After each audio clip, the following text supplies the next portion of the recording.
नमस्कार, मैं हूं प्रवीण दुबे। बीजेपी तैयारी के लिए इम्तिहान की तारीखों का इंतजार नहीं करती। मोदी सरकार की उपलब्धियां आम लोगों तक पहुंचाने हुई बीजेपी की वर्चुअल रैली के साथ क्या बीजेपी ने 24 सीटों के चुनाव का आगाज कर दिया है? चुनाव प्रचार का आगाज कर दिया है। बीजेपी के राष्ट्रीय अध्यक्ष जेपी नड्डा ने कोरोना संकट के समय में प्रधानमंत्री नरेंद्र मोदी की उपलब्धियां गिनाई, लेकिन उनके स्पीच ड्राफ्ट का एक पूरा हिस्सा मध्य प्रदेश के भी नाम रहा। मुख्यमंत्री शिवराज सिंह चौहान के नेतृत्व में मध्य प्रदेश आगे बढ़ेगा, इस एक लाइन के साथ राष्ट्रीय अध्यक्ष ने बहुत से बादल छांट दिए।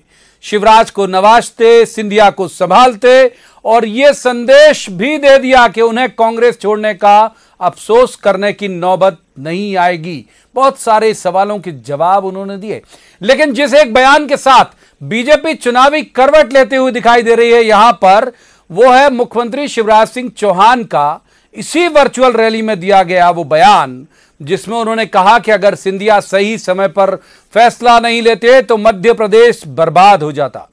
क्या इसी लाइन के दरमियान बीजेपी 24 सीटों के चुनाव में उतरेगी? क्या वोटर के सामने रखा जाएगा यही सवाल? क्या दिग्गी शासनकाल की तरह अब कमलनाथ सरकार के 16 महीने का खौफ भी वोटर के मन में पेबस्त कराने का कोशिश करेगी बीजेपी? तो बीजेपी इस मुद्दे को लेकर मैदान में जाए, उसके पहले जरूरी है सवाल कि सत्ता ना पलटती तो क्या वाकई बर्बाद हो जाता मध्य प्रदेश? जवाब लेंगे, लेकिन पहले आपको दिखाते हैं एक रिपोर्ट, देखिए।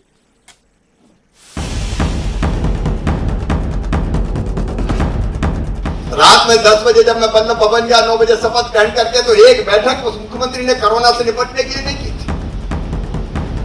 टेस्टिंग लैब नहीं थी। हाँ, बैठक जरूर कर रहे थे कैलाश जी, और वो भी इंदौर में आईफा के लिए।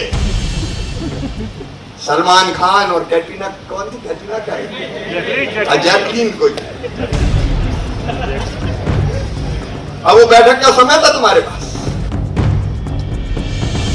मध्य प्रदेश को कोरोना से बचाने का समय नहीं था। अगर ये कमलनाथ और कांग्रेस होती तो मध्य प्रदेश तबाह और बर्बाद हो जाता।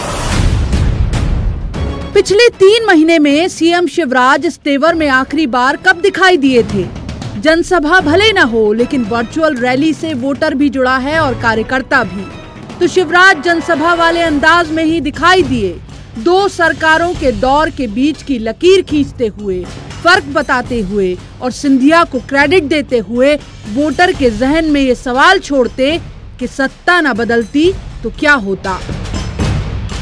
सत्ता में जब आए भ्रष्टाचार के नए रिकॉर्ड खड़े कर। मध्य प्रदेश में तो 1.25 साल में ही गजब कर दिया। बल्लभ भवन को दलालों का अड्डा बना दिया। ज्योतिरादित्य जी का मैं अभिनंदन करता हूँ। सही समय पर सही कदम उठा के मध्य प्रदेश को तबाही और बर्बादी से बचा दिया। बीजेपी की चुनावी तैयारी की छोटी सी झलक है ये। मंच पर उपचुनाव वाली 22 सीटों के मद्देनजर सिंधिया मौजूद हैं, तो ग्वालियर चंबल में बीजेपी का हमेशा से चेहरा रहे नरेंद्र सिंह तोमर भी, और मालवा निमाड़ में बीजेपी संगठन में मजबूत पकड़ रखने वाले थावरचंद गहलोत भी बैठे हैं। बाकी पार्टी अध्यक्ष ने भी मोदी सरकार के बखान के साथ सिंधिया की संभाल भी की और शिवराज की तारीफों की गुंजाइश भी निकाल भी ली। शिवराज जी के नेतृत्व में मध्य प्रदेश भी तीव्र गति से आगे बढ़ेगा। किसानों की चिंता होगी। यहाँ ज्योतिरादित्य सिंधिया जी बैठे हैं, मैं इनका स्वागत करना चाहता हूँ। राजनीति में बोल्ड फैसला लेना और सही फैसले के साथ खड़ा होना, इसके लिए बहुत बड़ा जिगरा चाहिए होता है, और वो जिगरा ज्योतिरादित्य सिंधिया जी ने दिखाया है, उसको बधाई देना चाहिए। उन्होंने इसको पूरा किया, सच्चाई के साथ खड़े रहे। इंदौर भोपाल में 14,000 करोड़ रुपए की मेट्रो परियोजना, 5,987 किलोमीटर का राष्ट्रीय राजमार्ग, 3800 करोड़ की मोहनपुरा सिंचाई परियोजना। नड्डा ने शिवराज सरकार के होते एमपी के हिस्से बहुत कुछ आ जाने का दावा जरूर किया, लेकिन क्या ये सौगातें 24 सीटों के उपचुनाव का मुस्तकबिल तय कर देंगी? जवाब तो देना होगा। Bureau report, news 18 Madhya Pradesh, Chhattisgarh. तो रस्मन सबसे पहले उन मेहमानों का परिचय है जिनके साथ हम इस चर्चा को आगे बढ़ाएंगे। हमारे साथ हैं रजनीश अग्रवाल, ये बीजेपी के प्रवक्ता हैं। रजनीश जी का बहुत बहुत स्वागत है। दूसरे मेहमान सैयद जाफर, ये कांग्रेस के प्रवक्ता हैं। सैयद जाफर का बहुत स्वागत। और तीसरे मेहमान पत्रकारिता का बहुत चर्चित चेहरा है मनीष दीक्षित।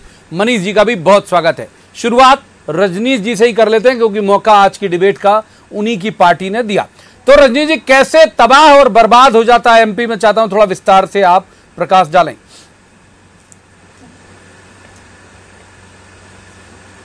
देखिए, बड़ी जो परियोजना है वो बंद कर दी गई थी। तमाम प्रकार के इंफ्रास्ट्रक्चर के काम बंद कर दिए गए थे। जन कल्याणकारी योजनाएं बंद कर दी गई थी। ट्रांसफर ऑफ पोस्टिंग को धंधा बनाकर चलाया जा रहा था। जिस प्रकार से टेंडरिंग हो रही थी वो भी सबके सामने उजागर हुई। कल करोड़ों का टेंडर रद्द करने का काम हुआ है।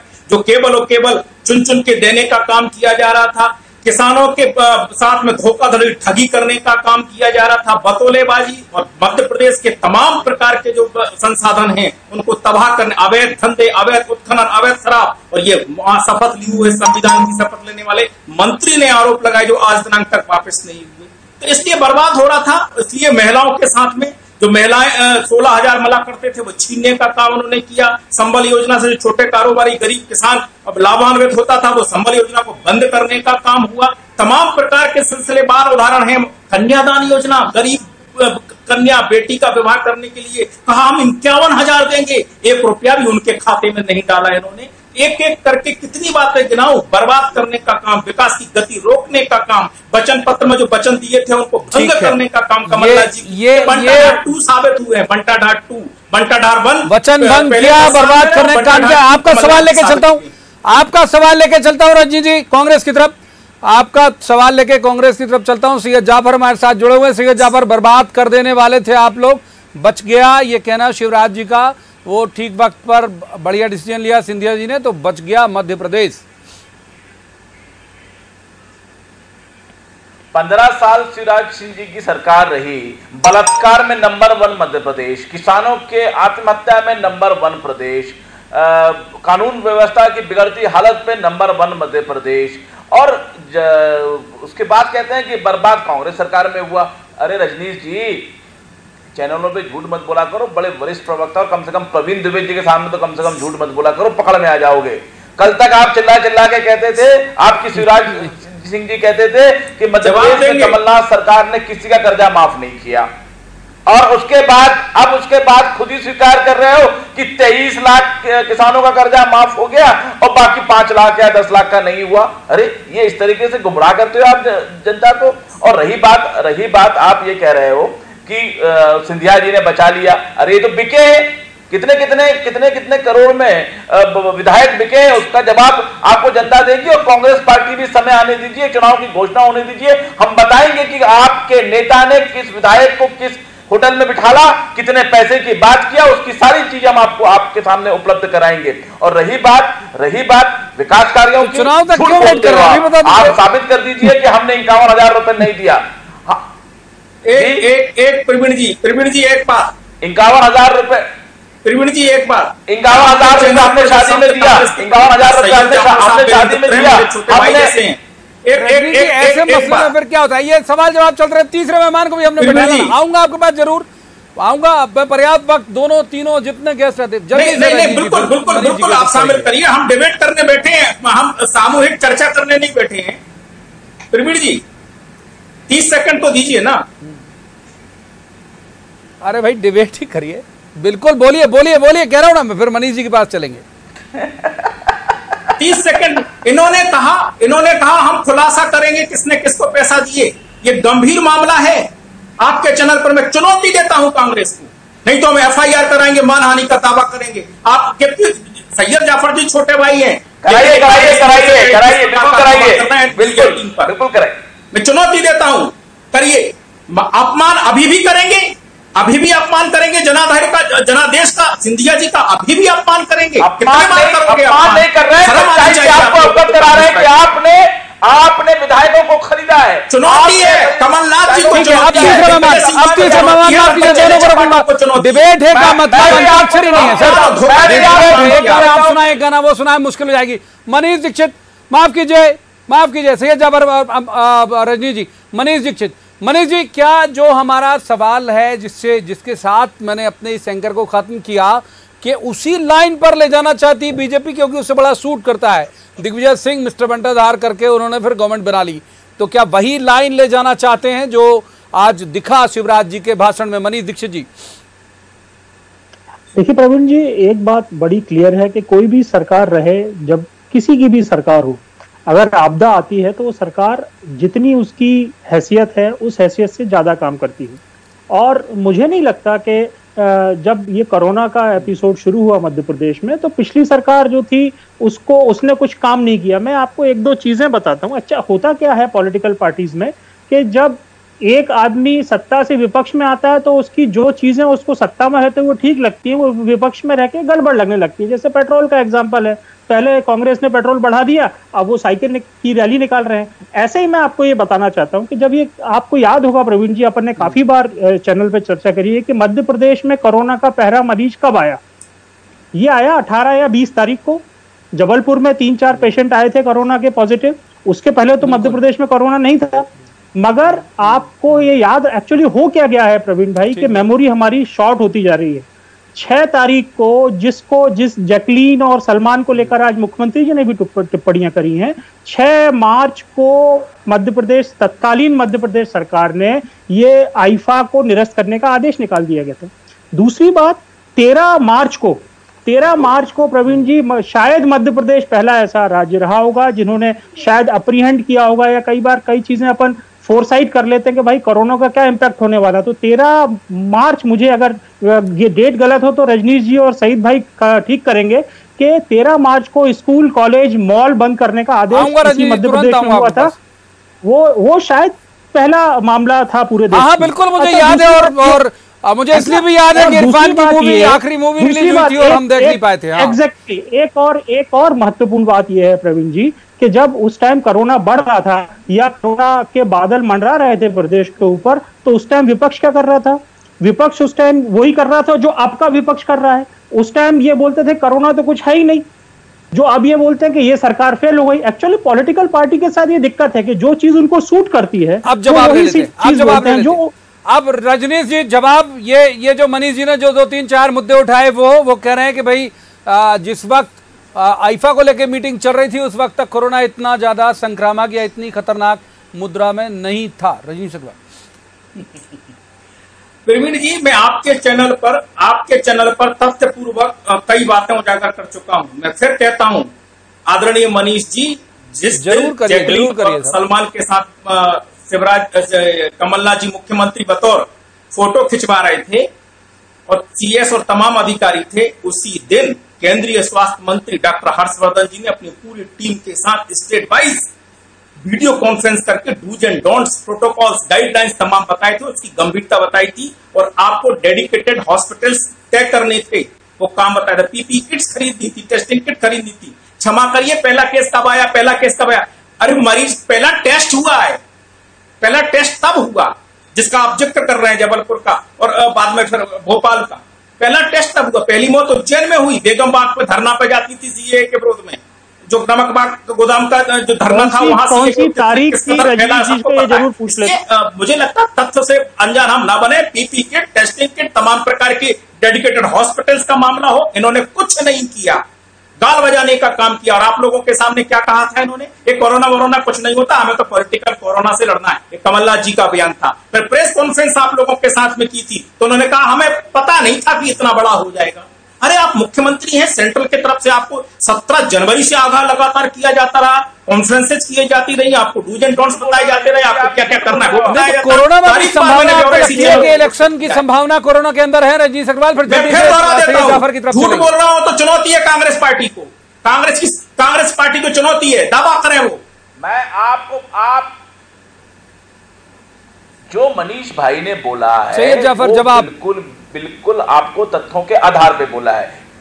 बिल्कुल जो मनीष जी ने बोला है वो बिल्कुल तथ्यों के आधार पर। मनीष भाई का जवाब दे दिया मैंने, और मनीष भाई काउंटर कर सकते हैं, सक्षम है, समर्थ हैं, योग्य पत्रकार हैं। उनको आप जैसे वकील की जरूरत नहीं है। उनको आप जैसे वकील की जरूरत नहीं है। घबराइए मत, जगह मत छोड़िए। माता रखिए सुनने का, घबराइए नहीं, सुनने का माता रखिए, सुनने का माता रखिए। घबराता नहीं, अरे आप घबराता था, मैं घबरा रहे हो आप, परेशान मत, अरे रुक तो परेशान मत होइए। अरे भाई सुन तो लीजिए, अरे न्यूज 18 में तो आप रुक तो जाइए, सुन तो लीजिए। यही आपके जवाब दीजिए, जवाब मंत्री हैं, गृह मंत्री हैं, इनकी ऑफिशियली बाइट, आपकी ऑफिशियली बाइट है कि कोई कोरोना वरोना नहीं है, ये कांग्रेस डरोना बता रही है। यही आपके शिवराज सिंह चौहान जो कहते थे, यही आपकी सरकार, यही आपके केंद्र सरकार के लोग थे जो कि प्लेन से बेंगलोर लेके जा रहे थे जब आपको कोरोना नहीं दिखा। जब आप वहां पर नड्डा जी जो आज रैली कर रहे थे, वो बेंगलोर में जब कोरोना फैल रहा था, जब वहां जाकर विधायकों से रहे थे, स्वास्थ्य मंत्री को आपने खरीद लिया, स्वास्थ्य मंत्री को आपने बंधक बना के रख लिया और आपको कोरोना नहीं दिखा। देखिए मैं मनीष भाई से बिल्कुल इस बात से, अरे तो बोल तो रहे भाई आज, अरे उन्होंने स्वीकारा, उन्होंने स्वीकारा, उनकी पार्टी का राष्ट्रीय अध्यक्ष स्वीकार रहे हैं भाई, वो कह रहे हैं इतना बोल्ड डिसीजन लिया सिंधिया जी ने और उसके लिए जिगरा चाहिए, कह रहे हैं बहुत दर्द है, बिल्कुल जिगरा चाहिए, बिल्कुल। अब मैं आपसे वही कहना चाहता हूँ रजनी जी कि हम जो मनीष जी जो मनीष जी ने बोला उस पर भी हमको अमल करना चाहिए कि समय रहते हुए वक्त के साथ हमने अपने बयान नहीं बदलना चाहिए। रजनीश जी ये ध्यान रखिए आपको, और हम और आप लोग जवाबदार लोग हैं। अगर कहीं कांग्रेस पार्टी गलत करती है, गलत नीति होती है तो बिल्कुल हम उसको स्वीकार करेंगे, और भारतीय जनता पार्टी ने अगर कोई गलत नीति की है तो आपको स्वीकार करना चाहिए, आपको पीछे हटना नहीं चाहिए, आपको डिफेंस में नहीं आना चाहिए। ठीक है, अब एक बार मनीष जी का रुख फिर से करते हैं। मनीष जी यही आऊंगा रजनी जी आऊंगा, पर तीसरे मेहमान की उपस्थिति महसूस तो कर लें हम, मतलब बहुत लंबा वक्त हो जाता है। मनीष जी ये एजेंडा बीजेपी ने आज एक तरह से सेट किया क्या, जो हम कह भी रहे हैं कि इलेक्शन का अभियान की शुरुआत है, एक तरह से हुई आज, नंबर 1, और नंबर 2 जिस तरह से सिंधिया जी का प्रोजेक्शन हुआ, जिस तरह से एक लाइन अगर हम बिटवीन द लाइन पढ़े, उन्होंने कहा कि शिवराज जी के नेतृत्व में लगातार प्रदेश विकास करेगा, यानी ये भी आप अगर कोई उम्मीद भी कर रहा हो तो वो भूल जाए। इन सब मसलों पर मैं चाहता हूं आपकी टिप्पणी। देखिए सिंधिया जी जब से गए उसके बाद अनफॉर्चुनेटली उनको कोविड पॉजिटिव आ गए, और ये उनका पहला पब्लिक अपीयरेंस था, और उस पूरे जब पॉजिटिव होने के बाद अब वो ठीक हो गए हैं, तो इस उनका इंट्रोडक्शन बीजेपी के राष्ट्रीय अध्यक्ष के सामने, और राष्ट्रीय अध्यक्ष का उनको ये बोलना कि साहब सिंधिया जी के कारण जो है, और शायद शिवराज जी ने भी वर्चुअल रैली में बोला कि सही समय पर सिंधिया जी ने फैसला लिया जिसके कारण ये हुआ। तो देखिए सिंधिया के फेस को इग्नोर नहीं किया जा सकता। सिंधिया जी एक बहुत पॉपुलर फेस रहे हैं और अभी भी हैं। भाई पिछले चुनाव में भी आप अगर याद हो तो कांग्रेस में सबसे ज्यादा जो पब्लिक मीटिंग की थी या रैलियां की थी वो सिंधिया जी ने की थी। कमलनाथ जी या दिग्विजय सिंह या बाकी जो नेता थे उनने उतना मूवमेंट नहीं था। भाई चेहरा भी है और चार्म भी है और बोलने की कला भी है, तो ये उनका उपयोग जितना और अच्छा। अब इस सब में सबसे इंपॉर्टेंट चीज ये है कि अब जहां चुनाव होने हैं उपचुनाव, उसमें अधिकांश जो सीटें हैं वो मानी जाती हैं सिंधिया प्रभाव क्षेत्र की सीटें। तो अब उनका कितना ज्यादा उपयोग बीजेपी जिस इस चुनाव में करेगी, उतना मुझे लगता है उनको 16 उन्हीं की मानी गई हैं। अब हालांकि ये अलग बात है कि कैबिनेट को लेकर कुछ अभी अफरा तफरी चल रही है, पता नहीं टाइम नहीं मिल रहा है कि क्या हो रहा है, बट जब भी कैबिनेट विस्तार होगा मुझे लगता है कि इसके पहले तो हो ही जाएगा, बाय इलेक्शंस के पहले। तो बाय इलेक्शन के पहले जब कैबिनेट विस्तार हो जाए उस समय संगठन की और सरकार की असली परीक्षा शुरू होगी प्रवीण जी, क्योंकि इस बार 1 अनार 100 बीमार वाली स्थिति है और कई लोग जो है बिल्कुल ठान के बैठे हैं कि हम तो नहीं मानेंगे साहब। रजनीश अग्रवाल साहब जवाब कि 1 अनार 100 बीमार कैसे हालात बन सकते हैं आने वाले दिनों में? कहां कौन सी पार्टी में? मुझे नहीं लगता कि ये भारतीय जनता पार्टी का अध्ययन करके बात कर रहे हैं, क्योंकि भारतीय जनता पार्टी एक और नेक भाव से चुनाव के मैदान में है। आप लोगों के सामने खुल्लम खुल्ला चर्चा करने वाले नेताओं ने भी बेबाकी से अपने जवाब दिए जिन पर आपने सवाल खड़े किए थे। आपने नहीं, मीडिया ने जिन पर सवाल खड़े किए थे वो एक एक करके अपने बात बेबाकी से किए हैं। भारतीय जनता पार्टी नहीं, आप कांग्रेस की बात कर रहे होगे, जहां राकेश चौधरी जी को लेकर दिग्विजय सिंह जी भी मैदान में उतर आते हैं, अजय सिंह जी भी मैदान में उतर आते हैं, और डॉक्टर गोविंद सिंह जी भी मैदान में उतर आते हैं, प्रेमचंद गुड्डू जी को लेकर मारवाड़ के गोपीलाल जाटव का क्या हुआ था? गोपीलाल जाटव बात करिएगा जहां लड़ाई मची है, घमासान मचा है। कुछ नहीं हुआ, कुछ नहीं हुआ मनीष जी, ये आपके मन का वहम है, दूर कर लीजिए, कुछ नहीं हुआ। भारतीय जनता पार्टी के 107 नंबर से 111 पर पहुंचे हैं। अच्छा, क्रॉस वोटिंग नहीं हुई क्या? नहीं, ये डिनाई कर रहे हैं भाई, रजनीश जी डिनाई कर रहे हैं। बिल्कुल नहीं हुई। 3 वोट लेके घूम रहे हैं, वो कहां से आए उनके पास नए? हाँ हाँ, कोई क्रॉस वोटिंग नहीं हुई, इसकी बात कर रहे हैं। 107 सैयद जाफर बहुत पसंद होने की जरूरत नहीं, यही सवाल लेके चलता हूँ, हमारे नंबर सवाल लेके चलता हूँ सैयद जाफर के पास। सैयद जाफर, ये बहुत प्रसन्न होने की जरूरत नहीं है, आप लोग प्रसन्न कांग्रेस का कौन है? आपका अध्ययन कांग्रेस के बारे में भी तो होना चाहिए, बताएं सैयद जाफर। बताइए सैयद जाफर, जवाब तो देना होगा, मुझे भी तो बोलने दीजिए। सैयद जाफर बताइए। बहुत सीधा सा सवाल है कि जिस सिंधिया जी को लेकर ये बहुत खुशी मना रहे हैं, बहुत खुश हो रहे हैं, उन्हीं के लोकसभा है, वही जवाब भी दे रहा हूं, तो क्यों सुनते नहीं हो? अरे जवाब भी दे रहा हूं भाई कि गुना के विधायक ने अपना बदला निकाल लिया और वो सिंधिया को एक्सेप्ट नहीं कर रहे। वो गुना के, जब आपके विधायक उनको एक्सेप्ट नहीं कर रहे, उनको वोट नहीं देना चाहते, अरे नहीं निकाल रहा, आपको खंडन कर रहा, कुछ नहीं हुआ कह रहे। उन्होंने एक विधायक कौन है कांग्रेस का जिसका वोट नष्ट हुआ? बोलेंगे इनके साथ बता सकते हैं और करू थू इनकी ये बात करते हैं। नहीं हुआ क्या नष्ट? कांग्रेस का एक वोट नष्ट नहीं हुआ क्या? कांग्रेस का एक वोट नष्ट नहीं हुआ क्या? अरे आपसे कांग्रेस के बारे में नहीं पूछा, आपसे इसके बारे में लोगों से पूछता भाई, कितने और नए लोग आने वाले हैं आपके पास चुनाव के दौरान? हुआ क्या रजनीश जी, कितने नए लोग और हैं लाइन में इसी तरह से जो बोल्ड डिसीजन लेंगे, जो जिगरा वाले होंगे, ऐसे और भी लोग हैं क्या? अरे छिंदवाड़ा नगर पालिका के अध्यक्ष, छिंदवाड़ा नगर, प्रवीण जी, छिंदवाड़ा नगर पालिका के अध्यक्ष मेरे मित्र, मेरे छोटे भाई सैयद जाफर उसी जिले के हैं। छिंदवाड़ा नगर पालिका के अध्यक्ष प्रवीण पालीवाल जी आज ही आ गए, कांग्रेस से थे, भाजपा स्वीकार कर लिया। वहां तो थके चुके और फिके जा रहे हैं, यहाँ तो भारतीय जनता पार्टी में जो आ रहे हैं वो चुने हुए लोग आ रहे हैं, जिन्हें जनता ने चुना है। भारतीय जनता पार्टी उनको सम्मान और स्थान देने का काम कर रही है। इनसे पूछिए और कब कल आप चले हुए कारतूस ला रहे हो, ऐसा शब्द ये नहीं था, भाव उनका यही था। सैयद जाफर,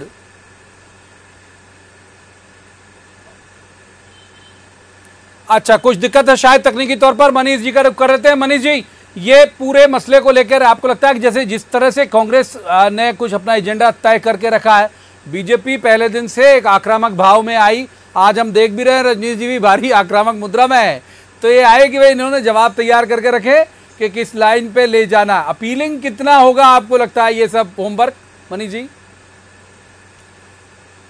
देखिए, जैसे अभी तो चुनाव, प्रवीण जी, इलेक्शन प्रोग्राम डिक्लेयर नहीं हुआ है, अभी प्रोग्राम डिक्लेयर तो होने दीजिए आप। तो ये आया राम गया राम सब जगह से होगा और हर इलेक्शन में होता है। इसमें नहीं वर्चुअल, मैं इस बात में आप ये हमेशा ये कई बार अपनी बात हुई है और मैंने कई बार बोला है कि ऑर्गेनाइजेशन में मुद्दे पकड़ने में बीजेपी हमेशा आगे रहती है, और वर्चुअल रैली का जो कॉन्सेप्ट लेके आए हैं वो देश भर में कर रहे हैं। हालांकि और आप देखिए उससे कितने कितने लोग जुड़ रहे हैं, जैसे आज दावा किया गया शायद 45 लाख या 48 लाख लोग उससे जुड़े।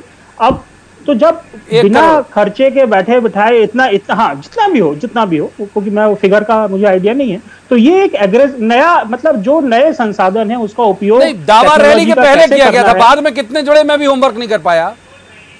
अच्छा, मुझे क्योंकि इतना याद है, मैं देख रहा था तो उस टाइम बताया गया, शायद नड्डा जी ने ही बोला था कि मध्य प्रदेश में 48 लाख लोग जुड़े हैं, राजस्थान में जब उन्होंने करी थी तब 70 लाख जुड़े थे। वो जो भी हो, 48 लाख भी जुड़े तो बहुत बड़ा फिगर है। और हाँ ठीक है, 60 लाख 70 लाख जो भी हो, अरे मैं 1 करोड़ जुड़े यार, अरे 1 करोड़ जुड़े महाराज, काय को चिंता कर रहा हूँ? प्रश्न ये है, केवल फिगर की बात कर रहा हूँ। नहीं क्षमा करिए, मैं इसलिए आज से नहीं कह रहा था। मैं केवल ये कह रहा हूं कि टेक्नोलॉजी का जो उपयोग है, कैसे उसमें बीजेपी आगे निकल रही है कांग्रेस से, इसमें कोई दो राय नहीं है। सैयद जाफर, ये तकनीक के इस्तेमाल में बीजेपी आगे निकल रही है। मनीष जी कह रहे हैं क्लोजिंग रिमार्क, वक्त हमारे हाथ से तेजी से फिसल रहा है, तकनीक के मामले में आगे निकल रहे हैं, इनका होमवर्क ठीक ठाक है। ये आप सड़कों पे आने लगे, वर्चुअल रैलियां करने लगे, कुछ जगह सड़कों पे भी रैलियां चल रही, सांची और यहाँ आसपास।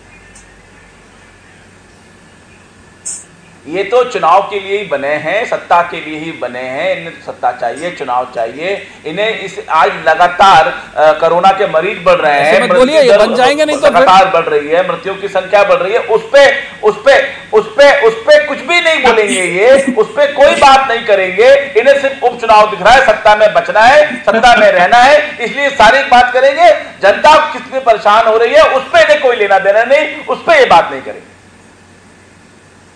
ठीक है, ठीक है, ठीक है, माफ कीजिए, वक्त इतनी चर्चा की इजाजत देता। तीनों मेहमानों का बहुत बहुत शुक्रिया।